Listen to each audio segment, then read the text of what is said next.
Breaking news tonight in our big story. The infamous George Zimmerman back in a Florida courtroom today where we heard a shocking new claim that he allegedly tried to choke his now ex-girlfriend just a week and a half ago, leaving her terrified. Right now as we speak, he's sitting in jail working with his public defenders trying to get out on bail. If you can't keep up with all this guy's run-ins with the cops, you are not alone. Take a look at just some of his mugshots. The latest incident came yesterday at his now ex-girlfriend's house. She and George both ended up calling 911 separately. Zimmerman is charged with felony aggravated assault for allegedly pointing a gun at her and shoving her out the door. He's also facing misdemeanor domestic battery and criminal mischief charges. Now, I want you to take a look at the photos of the girlfriend, Samantha Sheedy from Facebook. Very pretty young lady. As the two argued inside her home where they both lived, she made this hysterical call to 911. What's going on? He's in my house breaking on my because I asked him to leave. He has his freaking gun breaking all of my stuff right now. No, this is not... Okay. I'm doing this again? You just broke my glass table. You just broke my sunglasses, and you put your gun in my freaking face and told me to get the out because this is not your house. No, get out of here. Okay, where's his weapon at? He just put it down. Okay, and this is... No, get out of my house. Do not push me out of my house. Please get out of my house. No. You're gonna... Are you serious right now? I'm sorry. Are you kidding me? He didn't push me out of my house and lock me out. I never pulled a firearm. I never displayed it. When I was packing it, I'm sure she saw it. I mean, we keep it next to the bed. Okay. Is her weapon put up? I have no idea. It's hers. What about your weapon? It's in a bag, locked.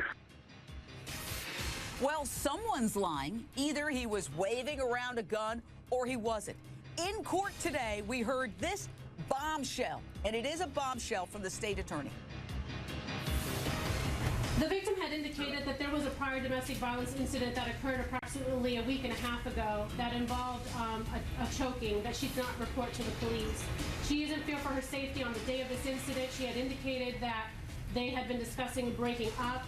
He's also has mentioned suicide in the recent past. Due to those factors and the defendant indicating at the time he was threatening to commit suicide, he had nothing to lose.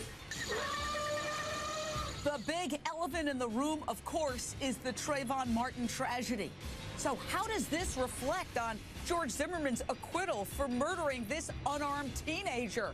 I got to go to Tanya Young-Williams, spokesperson for National Domestic Violence. Could this emphasize to the nation that the jury got it wrong? I mean, are we seeing now the side of George Zimmerman that the jury, who acquitted him of murder, even though he shot this young man dead, never got to see?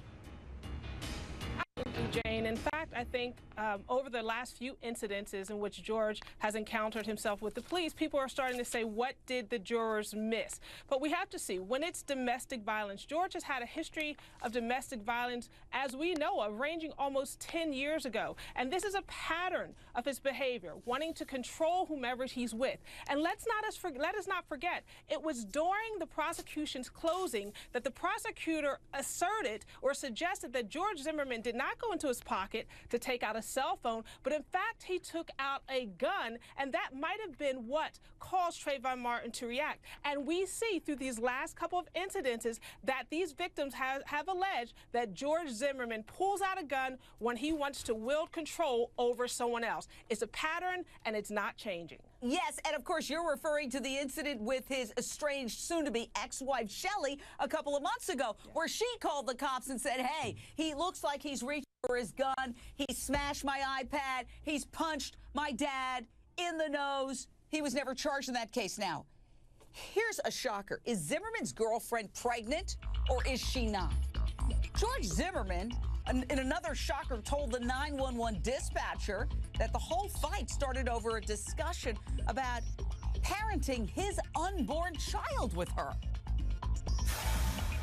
She's pregnant with our child, and she told me it was better if we co-parented and she raised the child on her own. I said, fine. I said, are you sure this is what you want to do? She said, yes. As soon as I started packing up my stuff to leave, she just completely changed. She got mad that I guess I told her that I would be willing to leave. I guess she thought I was going to argue with her, but she's pregnant. I'm not going to put her through that kind of stress. Is the victim pregnant? At this time, the victim has disclosed to us that she is not pregnant. This is insane. Okay, is she pregnant or not? If she's really not pregnant, and she would know, did he lie and use that as an excuse? Simone Bien, this has sort of crossed the line into a new level of insanity. What's your psychological analysis of this man? I think he's grabbing at anything, Jane, and my psychological analysis would be that he is displaying all the marks of a sociopath. We certainly know his history, we know about his domestic violence, we know how he controls, we know how he manipulates. Now, Jane, the last time we were talking about somebody who manipulated a woman to stay within a relationship was Martin McNeil. Here, he is talking about exactly the same thing. He's threatening suicide if they're going to break up. That is the hallmarks of a sociopath and a very dangerous man. I got to ask you a follow-up question, Simone. All these incidents involve guns. I'm not trying to psychobabble here, but a gun is a phallic symbol. He's a guy who is powerless. Is he using the gun over and over again as a way to assert power over women, over the world? Yeah, absolutely, because clearly these are nice women, but clearly damaged women, because you wouldn't be in a relationship with him unless there, you know, was some kind of low self-esteem or drama from your background. But yes, you're absolutely right. This is the ultimate sign of power abuse, and this is domestic violence, and thank goodness the judge said he should not be carrying weapons. I would say he should never be allowed a weapon, or else we're going to see another case where a girlfriend, ex-girlfriend is murdered. Now, the court declared him indigent, a fancy way of saying flat broke, and they gave him a public defender. His legal defense fund, remember that? That website? It appears to be dormant. He's got no source of income that we know of. And now this. Okay, according to these bond conditions, if he makes bail, which so far, you know, he's in the process of trying to do that, he has to stay 1,500 feet away from his now estranged girlfriend. Can't have any guns or ammo, which certainly is a new thing for him. He has to wear an electronic monitoring device. He can't leave Florida. Now, if this Zimmerman character was a desperate guy before this, could this push him over the edge? John Murray, always A-list. You've been following this guy. You know, we heard in court today that he was suicidal. Suicidal people are often dangerous. They can become homicidal. Absolutely, Jane. I mean, clearly, you know, our psychologist here has told us he has the traits of a sociopath. I don't believe anything that this man says. If George Zimmerman told me that it was sunny outside, I'd take me an umbrella.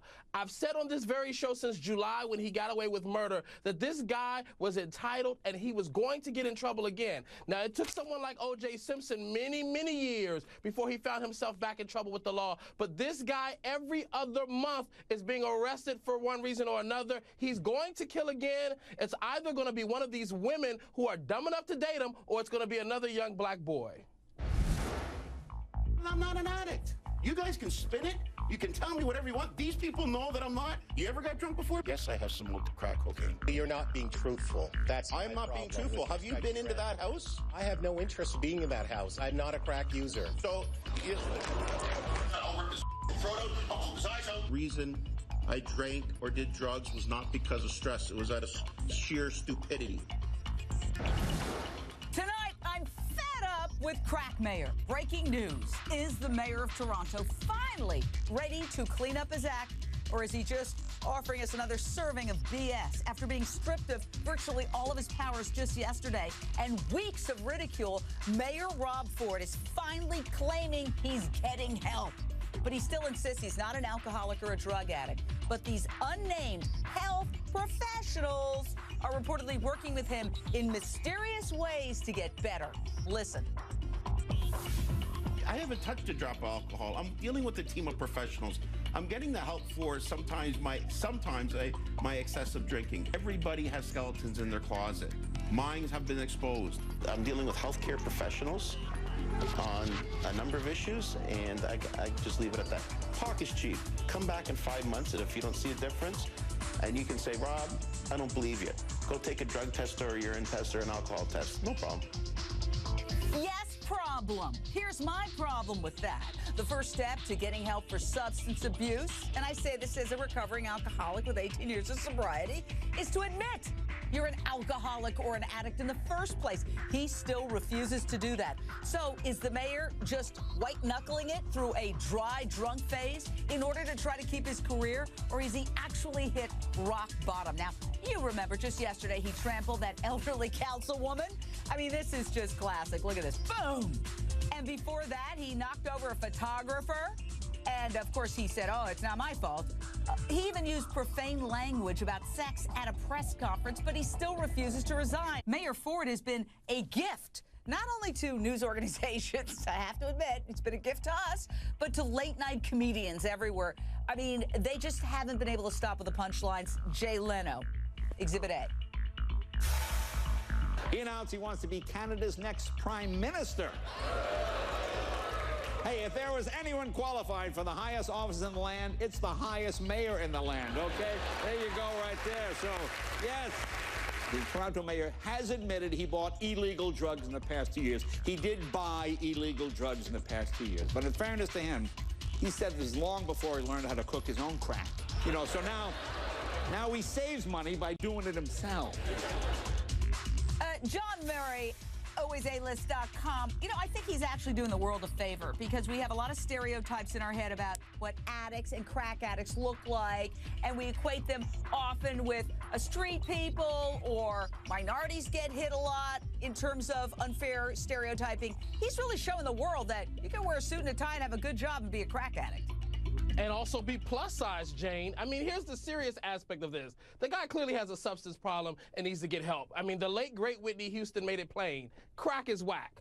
But on the other side, the guy is so funny to watch. Every time I see the news clip, I'm falling out laughing. I mean, he's a total wackadoo, or maybe even a crackadoo. I mean, he makes D.C.'s former crack-using mayor, Marion Barry, look like a Sunday school teacher. He's so entertaining. Take him, Sarah Palin, and Michelle Bachman, put them together, give them a daytime talk show. I'd watch.